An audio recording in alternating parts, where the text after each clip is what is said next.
Balikan naman natin ang aksyon sa PBA Philippine Cup kagabi sa Inares Center, Antipolo City. Narito ang report ni teammate Jamaica Bayaca.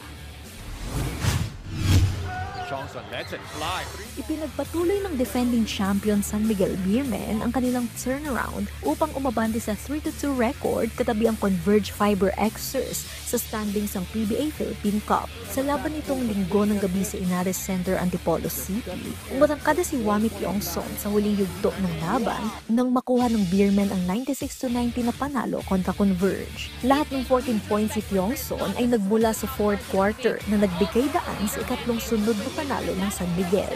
Nagmula sa pagkakaabante ang Converge sa first half, ngunit nahabol ng San Miguel bago matapos ang second quarter.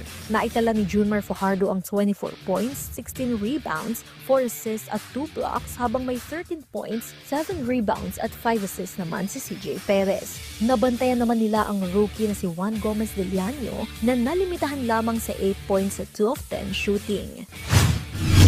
The usual thing, yung bench namin kailangan mag-step up.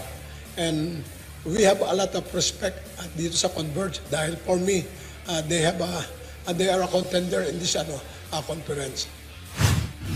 Important yung win namin ngayon kasi everyone's medyo tied, one loss. So we made sure na we get this win. I think 5th na kami and then another baka nasa top 3 na kami. So actually coming from Dubai nga, lang kami, one day rest lang eh. So ang sabi ni Coach Leo na very important na mag-practice kami knowing na Converge is a contender. Tries to make his move.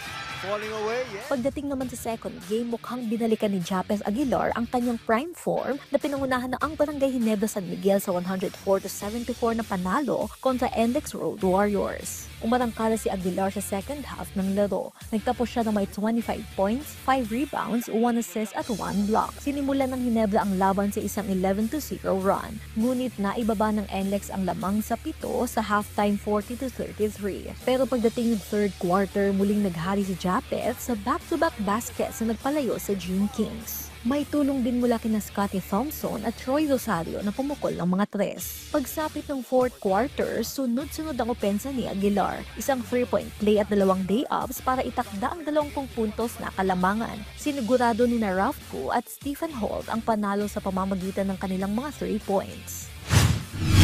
Our motto is we just gotta keep working hard and eventually things will turn around.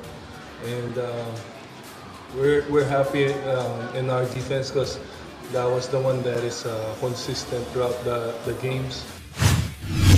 Sa panalong ito, naputol ng Gene Kings ang 2 sunod na talo at umangat sa 2-3 record. Ayon kay Barangay Ginebra head coach Tim Cone, hindi man naging maganda ang resulta ng kanilang simula sa conference. Sa tulong ng panalong ito, umaasa ang team na mas makakabawi pa sa mga susunod na laro para sa target na makasama sa playoffs. I'm not happy with the 2-3 record, but it's survivable for us. And I would have preferred 3-2 and 4-1, obviously. But that might have been too much to ask against all those teams. Hopefully we can get to the playoffs and get another chance at them.